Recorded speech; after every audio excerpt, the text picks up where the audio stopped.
شرح این و دیگر خبر و گزارش‌ها در نشر نوبتی برنامه تلاوتی اخبار.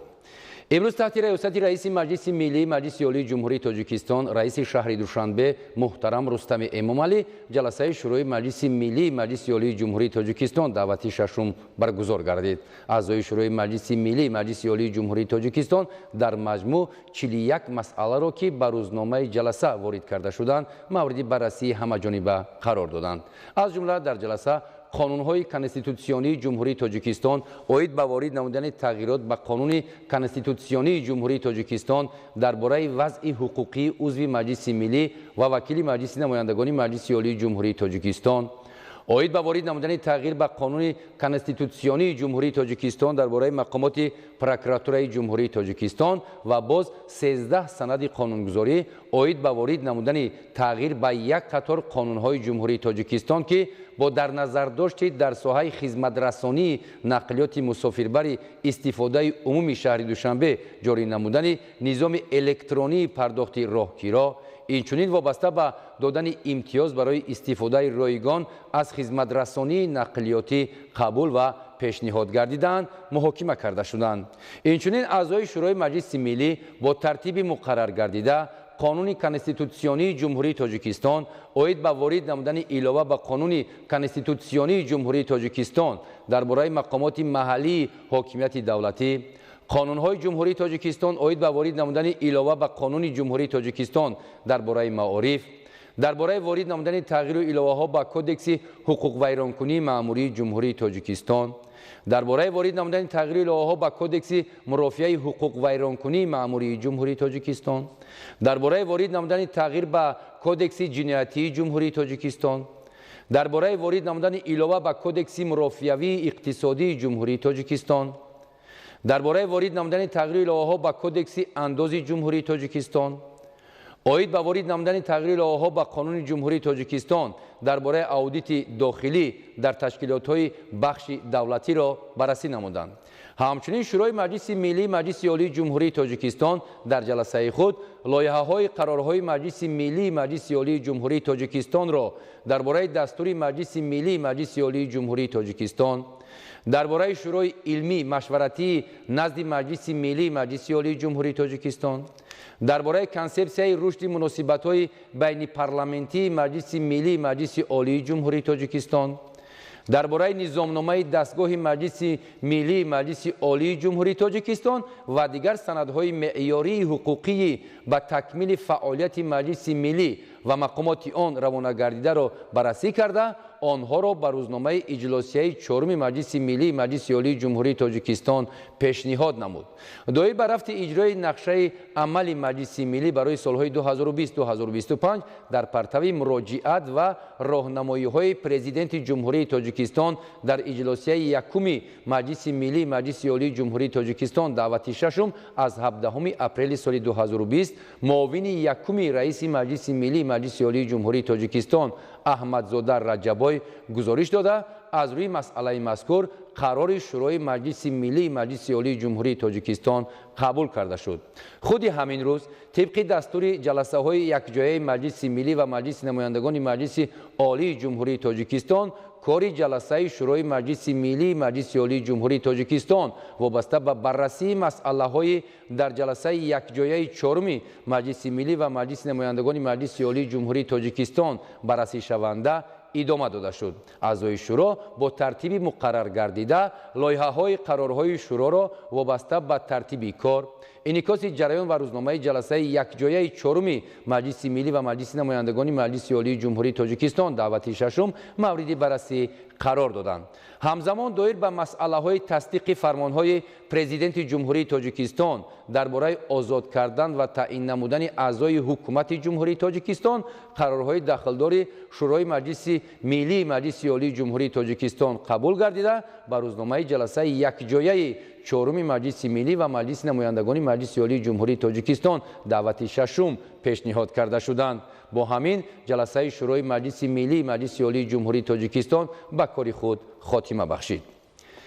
نیمه دیوم امروز تحت ریاست رئیس مجلس ملی مجلس عالی جمهوری تاجیکستان رئیس شهر دوشنبه محترم رستم امامعلی اجلاسیه چهارم مجلس ملی مجلس عالی جمهوری تاجیکستان دعوت ششم برگزار گردید. اعضای مجلس ملی در آغاز قرارهای داخلدار را عاید به انتخابات کاتبات تصدیق روزنامه اجلاسیه عبارت از 38 مسئله قبول و با ترتیب مقرر گردیده به بررسی آنها شروع نمودند. طبق روزنامه اجلاسیه چهارم رئیسان کمیته های مجلس ملی مجلس عالی جمهوری تاجیکستان رحمان دلشاد، محمد شاه گلزاده، شریف جان جمعه‌زاده و فرهاد رحیمی معروضه کرده نسبت به قانون‌های بررسی شونده خلاصه دادند.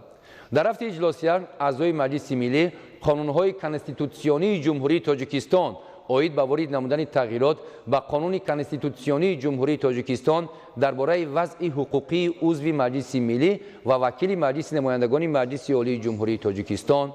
عاید به وارد نمودن تغییر به قانون کنستیتوسیونی جمهوری تاجیکستان درباره مقامات پروکراتوری جمهوری تاجیکستان و اینچنین 13 قانون جمهوری تاجیکستان عاید به وارد نمودن تغییر به کودکس گمرک جمهوری تاجیکستان و یک قطار قانون‌های جمهوری تاجیکستان که مسئله‌های در بخش خدمت‌رسانی نقلیات مسافربری استفاده عمومی پایتخت مملکت جاری نمودن نظام الکترونی پرداخت راهگیرا را به تنظیم درآورده دادن امتیازها را برای استفاده رایگان از خدمت‌رسانی نقلیاتی پیش بینی می‌نمایند محاکمه و جانبداری کردند. اعضای مجلس ملی نسبت به قانون کنستیتوسیونی جمهوری تاجیکستان عاید به وارد نمودن علاوه به قانون کنستیتوسیونی جمهوری تاجیکستان درباره مقامات محلی حاکمیت دولتی قانون‌های جمهوری تاجیکستان عاید به وارد نمودن علاوه به قانون جمهوری تاجیکستان درباره معارف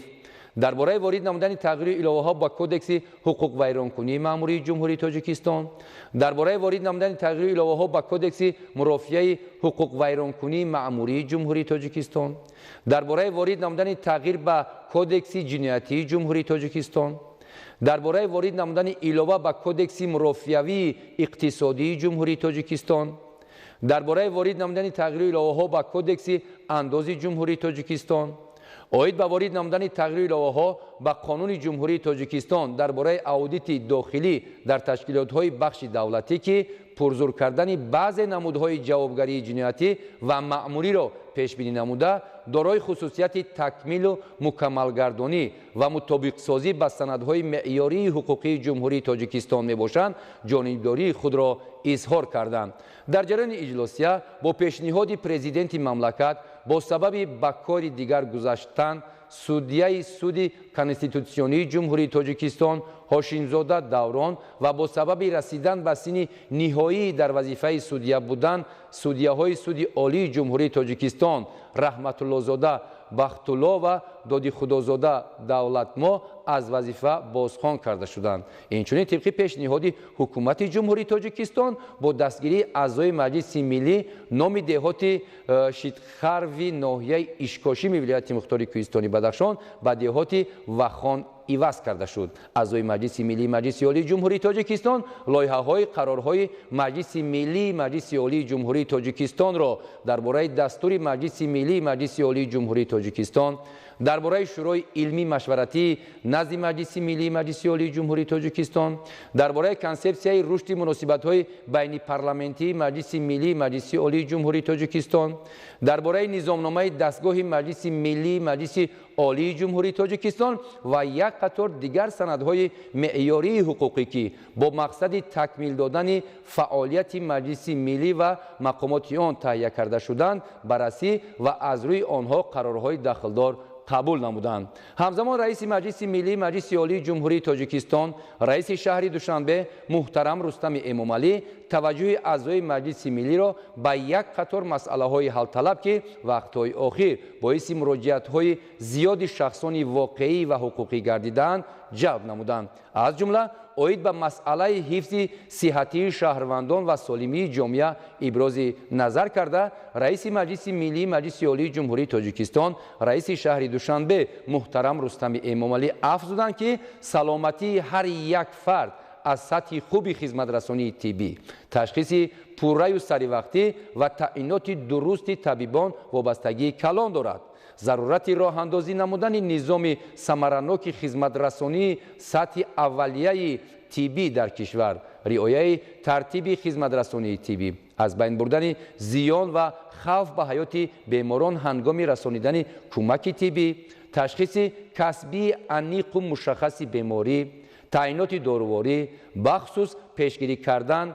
تهیه داروخطهای به اصطلاح فرمایشی و وادارسازی بیمار برای خرید دارویی از داروخانه‌های معین تاکید گردید. در رابطه با این، کمیته مجلس ملی عاید به مسائل اجتماعی، حفظ صحتی، علم، معارف، فرهنگ و سیاست جوانان و زنان عهدهدار گردید که با مقصد تکمیل نظام قانونگذاری در ساحه تندرستی، اینچنین بلند برداشتن مسئولیت خدمتی و کسبی طبیبان و کارمندان میانه ساحه طب، مسئله های ذکر گردیده را یکجا با ساختارهای مربوطه دولتی آموخته تکلیف‌های اساسناک منظور نماید. رئیس مجلس ملی مجلس عالی جمهوری تاجیکستان، رئیس شهر دوشنبه محترم رستم امامعلی با توجه به نتیجه تحلیل وضع بازار داخلی ابراز عقیده نمودند که میان شرکت‌های دولتی، خصوصی و خارجی در ساحه استحصال مال، اجرای کار و خدمترسانی رقابت سالم به نظر نمی رسد و یکی از عامل‌های چنین حالت کم فعالیتی ساختارهای دخلدار عاید به تنظیم مناسبت‌های بازاری به حساب می رود. از این رو کمیته‌های مجلس ملی عاید به اقتصادیات و کمونیکاسیا، عاید به تامین اساسهای کنستیتوسیونی، حقوق و آزادی‌های انسان، شهروند و قانونیت موظف گردیدند که قانونگذاری کشور را در سمت انحصاری، اجازه‌دهی به بعضی نمودهای فعالیت، خرید مال، کار و خدمترسانی، اینچنین فعالیت ضد انحصاری همه‌جانبه آموخته جهت تأمین رقابت سالم در بازار استعمالی و پرزور نمودن مسئولی مقامات وکالتدار دولتی تکلیف‌ها پیشنهاد نمایند. تاکید گردید که امروزها فعالیت شرکت‌های هواپیمایی در سمت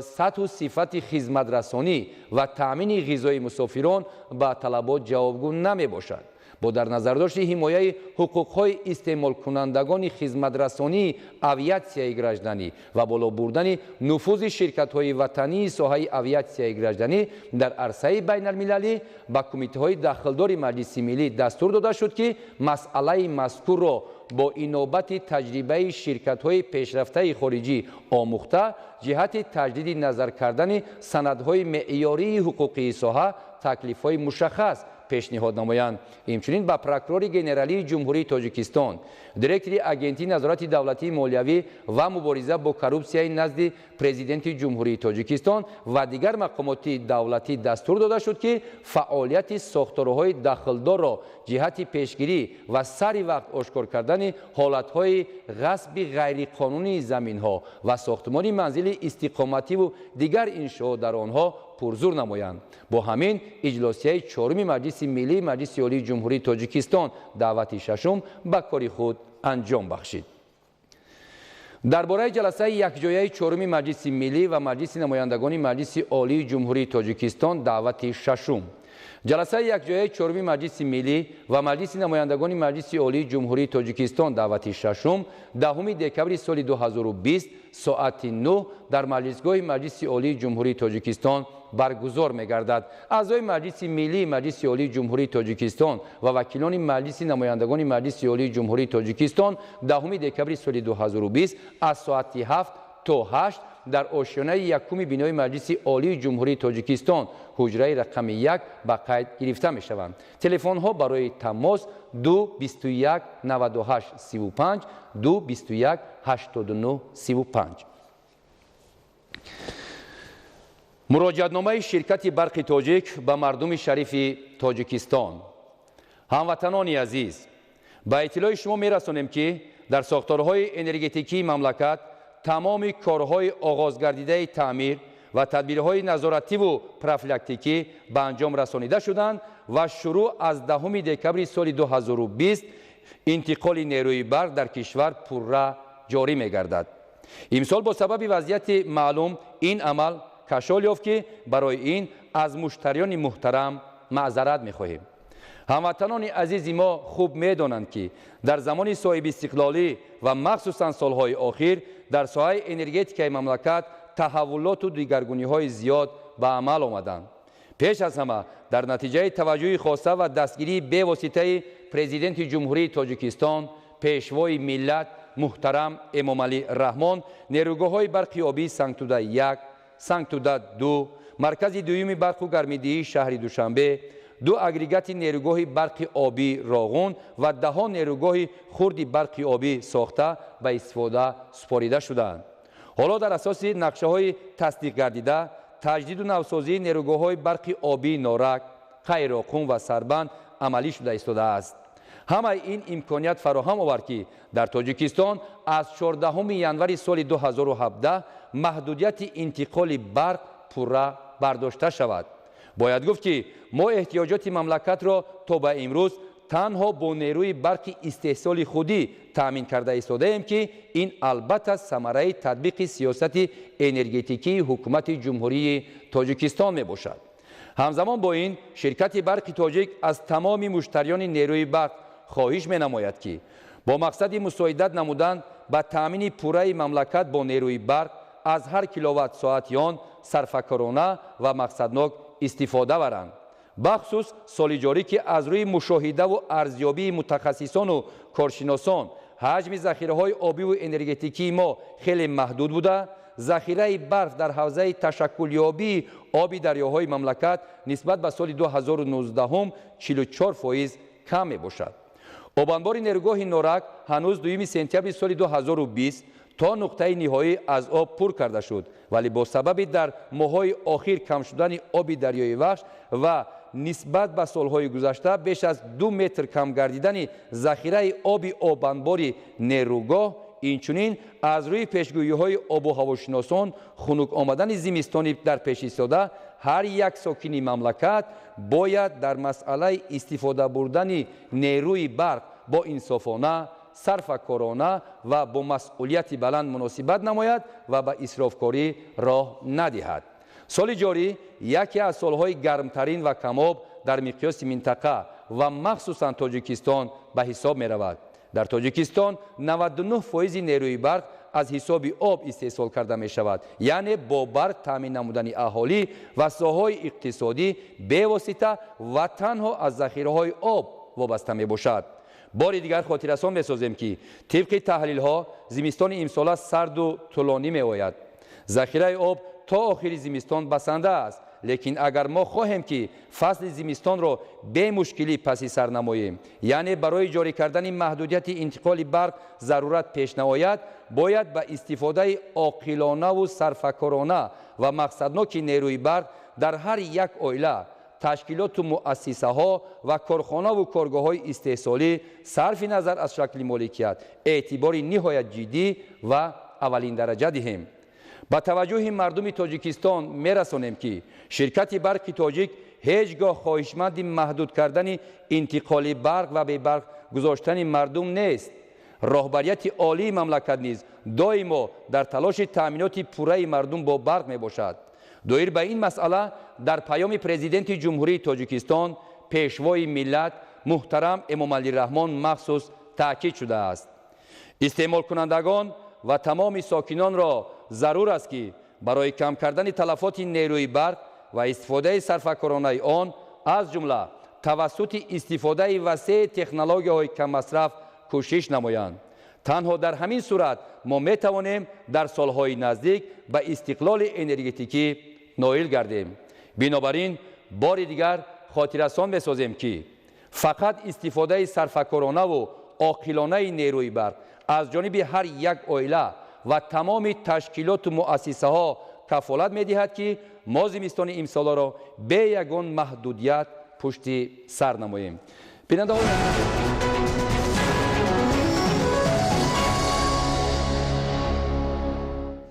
бинандаҳои азизу гиромӣ, ин буд нашри навбатии барномаи иттилоотии ахбор. мо шуморо бо шарҳи ин ва дигар хабару гузоришҳо аз ҳаёти имрӯзи ҷумҳурӣ ва хориҷи мамлакат дар нашрҳои бегоҳи рӯзии барномаҳои иттилоотии ахбор шуморо ошно месозем. саломат бошед.